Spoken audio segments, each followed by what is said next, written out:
L'Assemblée va maintenant entendre l'allocution de son Excellence Lazarus McCarthy Chakwera, président de la République du Malawi et commandant en chef des forces de défense du Malawi. Je prie le protocole de bien vouloir accompagner son Excellence et je l'invite à prendre la parole devant l'Assemblée.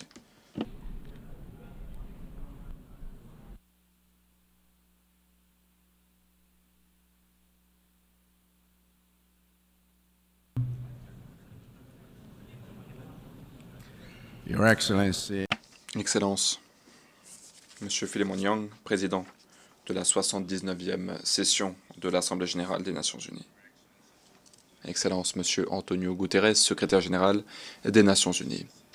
Excellences, Mesdames et Messieurs les chefs d'État et de gouvernement, chers chefs de délégation, Mesdames et Messieurs. Tous les États membres des Nations unies sont liés aux autres nations du monde. Et ce pour trois raisons: la coopération, la concurrence et les conflits. Il faut réfléchir à la façon dont nous gérons nos relations pour ces trois dimensions, car cela, en fin de compte, va façonner le monde que nous allons bâtir pour nos enfants et nos petits-enfants. Lorsque nous sommes donc réunis au sein de cette Assemblée pour coopérer, pour parler de coopération, de concurrence ou de conflit entre les États membres, lorsque nous sommes réunis, nous sommes en train de prendre des décisions concernant notre avenir. Voilà pourquoi je suis ravi que le thème du débat cette année aborde les trois aspects que j'ai évoqués. Car, en fin de compte, dans le cadre de ces trois dimensions, nous devons faire mieux et nous pouvons faire mieux. Le thème cette année nous exhorte à agir ensemble pour promouvoir la paix, le développement durable et la dignité. C'est un appel qui nous est lancé à renforcer le multilatéralisme. Mais si nous souhaitons véritablement coopérer, eh bien, nous devons agir en prenant conscience du sentiment d'urgence. Nous devons réformer les Nations unies ainsi que d'autres organisations multilatérales. Et en termes de réforme, nous avons en Afrique une exigence. Les Nations unies doivent être plus démocratiques, notamment au sein du Conseil de sécurité. Il faut octroyer 2 sièges permanents à l'Afrique avec le droit de veto. Lorsque j'ai lancé cet appel pour la première fois, lorsque je me suis adressé devant cette Assemblée pour la première fois, j'ai été ravi d'entendre que le président Biden avait annoncé également que les États-Unis étaient favorables à cette réforme. Lorsque j'ai rencontré le président Xi Jinping de la Chine il y a 3 semaines, j'ai été ravi d'entendre qu'il était lui aussi favorable à une plus grande représentation des pays en développement au sein du Conseil de sécurité. Donc, Monsieur le Président, le moment est venu de réformer cette institution. Nous avons besoin de cette réforme pour que nous ayons voix au chapitre sur les questions qui nous sont chères en Afrique. Cela fait 4 ans que j'ai pris mes fonctions de président et j'ai déclaré un état de catastrophe naturelle tous les ans en raison de l'impact du changement climatique. Et cet impact, nous ne pouvons pas y faire face sans coopération multilatérale. J'ai, par le passé, présidé la communauté de développement de l'Afrique australe et la communauté des PMA. Et lors de ces 2 mandats, j'ai appris qu'aucun pays ne pouvait surmonter une crise mondiale ou se développer face au choc sans coopération multilatérale robuste. Même cette année, je sais que les choses ont été très difficiles pour le Malawi et pour les habitants du pays. À la suite de l'état d'urgence que j'ai déclaré l'année dernière pour obtenir plus de coopération internationale, à la suite de la dévastation provoquée par le cyclone Freddy, j'ai dû déclarer de nouveau l'état de catastrophe naturelle cette année pour bénéficier d'une coopération internationale à la suite du phénomène El Niño qui a détruit des culture dans les 3/4 de notre pays. 1/5 de la population au Malawi n'avait donc pas suffisamment à manger. Et tout cela survient sur fond d'un traumatisme dévastateur dont nous avons souffert, dont nous souffrons depuis 3 mois, depuis la mort de notre vice-président. Il est décédé lors d'un accident d'avion. Nous n'avons pas encore déterminé les causes de cet accident. Nous avons mandaté des experts pour enquêter sur cet accident. C'est un autre exemple de coopération internationale. Nous avons beaucoup progressé sur la voie du développement au cours de ces 4 dernières années, et ces progrès ont été facilités par une forte coopération internationale. Nous avons construit des routes et des centaines d'écoles par le biais de la coopération avec les États-Unis. Nous avons également la route M1 que nous sommes en train de rénover par le biais d'une coopération avec l'Union européenne. Il y a également un réseau ferroviaire que nous avons rénové pour la première fois depuis des années grâce à une coopération avec la Chine. Il y a également un hôpital de pointe que nous avons construit grâce à une coopération avec la Norvège. Encore, il y a une autre route que nous allons construire grâce à l'Arabie saoudite. Et nous investissons également pour renforcer l'éducation et les institutions de la gouvernance par le biais d'une coopération avec le Royaume-Uni. Il y a également les panneaux solaires et les centrales que nous avons construites grâce à la coopération avec le Japon. Il y a également un emprunt que nous avons obtenu du FMI et cette aide nous a permis d'avoir accès à la Banque mondiale et à l'Association internationale pour le développement grâce à la coopération avec les partenaires du développement. Il y a également l'assistance alimentaire vitale que nous avons mobilisée pour les habitants du Malawi à la suite du cyclone Ana, et cela grâce à une coopération avec l'Islande. Nous avons également mis en œuvre des programmes de protection sociale pour aider les femmes dans les zones rurales afin qu'elles aient accès à des débouchés professionnels grâce à notre coopération avec l'Irlande. Nous avons également acheté des engrais, des produits alimentaires, des semences pour des communautés au Malawi qui avaient été dévastées par les catastrophes naturelles grâce à une coopération avec l'Ukraine, la Tanzanie, l'Égypte, l'Islande, la Russie, le Maroc et bien d'autres pays encore. Le Malawi illustre ce que nous pouvons accomplir grâce à la coopération pour faire avancer un pays sur la voie du développement, pour que le pays devienne un pays riche, inclusif, avec un avenir plus radieux que le passé. C'est grâce à la coopération internationale,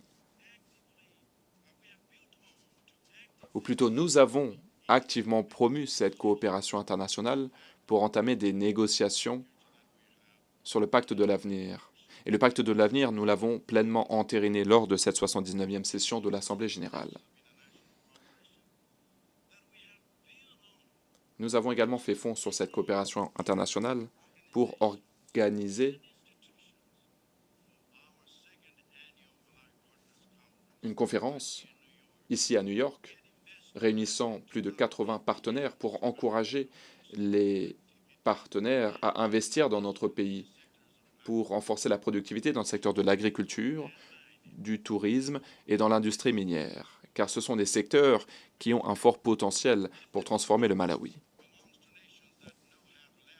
Si l'avenir appartient aux pays qui savent utiliser la coopération internationale, l'avenir appartient au Malawi. Si l'avenir appartient aux nations qui s'engagent sans équivoque en faveur de la coopération internationale, alors l'avenir appartient au Malawi. Si l'avenir appartient aux pays qui ont des convictions morales, qui souhaitent respecter un certain nombre de valeurs, notamment la prospérité partagée, la lutte contre la corruption et la promotion de l'état de droit, alors l'avenir nous appartient. Si l'avenir appartient aux nations qui ont adopté une posture vis-à-vis des ODD qui visent à les atteindre à l'horizon 2030, alors l'avenir appartient au Malawi. Si l'avenir appartient aux pays qui donnent la priorité à leurs enfants, eh bien sachez que le Malawi s'est déterminé à mettre un terme au mariage des enfants et à l'empoisonnement des enfants par le plomb à l'horizon 2030. Et donc, l'avenir appartient au Malawi. Monsieur le Président,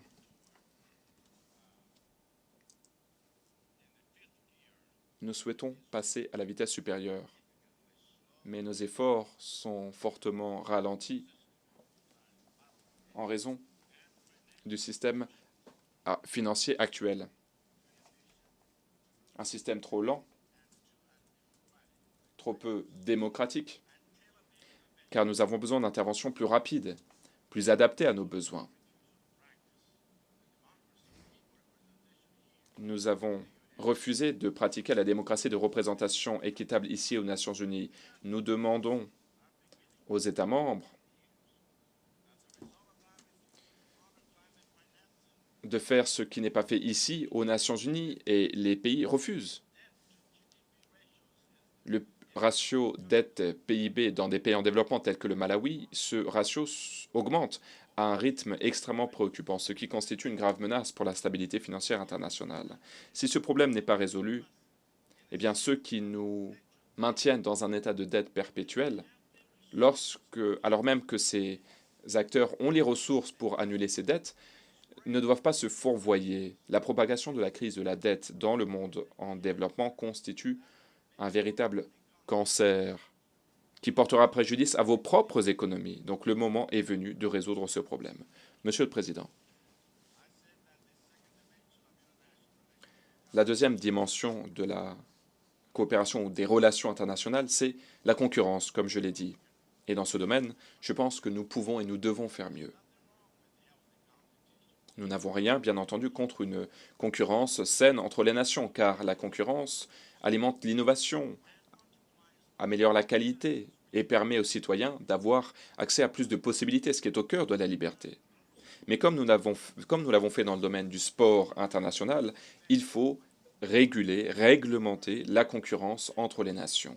Il faut pour cela modifier les règles sur lesquelles repose le système international, afin de veiller à ce que les nations puissent en effet se livrer à une concurrence saine, une concurrence qui ne doit pas porter préjudice à certains pays, des pays qui souhaitent avoir accès aux marchés internationaux, qui souhaitent obtenir un soutien financier, qui souhaitent également avoir accès aux nouvelles technologies qui, à l'heure actuelle, ont un parti pris contre les pays du Sud global. Nous sommes aujourd'hui à l'ère de l'intelligence artificielle et je suis préoccupé car les règles qui vont régir l'intelligence artificielle sont en train d'être rédigées pour donner un avantage injuste à certains pays au détriment des autres. Nous avons besoin d'un système reposant sur des règles, mais pas seulement. Les règles doivent également encourager une concurrence juste, équitable. Ce que cela signifie, c'est que nous avons besoin d'institutions de gouvernance plus robustes, des institutions à même de faire respecter des règles justes et équitables pour ce qui est de l'accès à l'éducation, au marché, à la technologie, au financement et aux ressources naturelles. Voilà pourquoi je suis convaincu, Monsieur le Président, que nous avons besoin de bonne gouvernance ici aux Nations Unies. Si la gouvernance est faible à l'ONU, il n'y aura personne pour régir la collaboration et la concurrence entre les nations de façon équitable. Et c'est l'absence d'équité qui se trouve au cœur d'un conflit qui ne peut être gagné dans l'Est de l'Europe, en Palestine, dans l'Est de la RDC et dans d'autres régions encore. Nous avons besoin de réformer la gouvernance pour que les Nations Unies soient plus robustes, car le monde a besoin de Nations Unies fortes. Nous avons besoin d'une organisation des Nations Unies robuste et non pas faible. Sinon, elle ne pourra rien faire. Et nous avons besoin de cette organisation des Nations Unies robuste aujourd'hui. Je vous remercie de votre attention.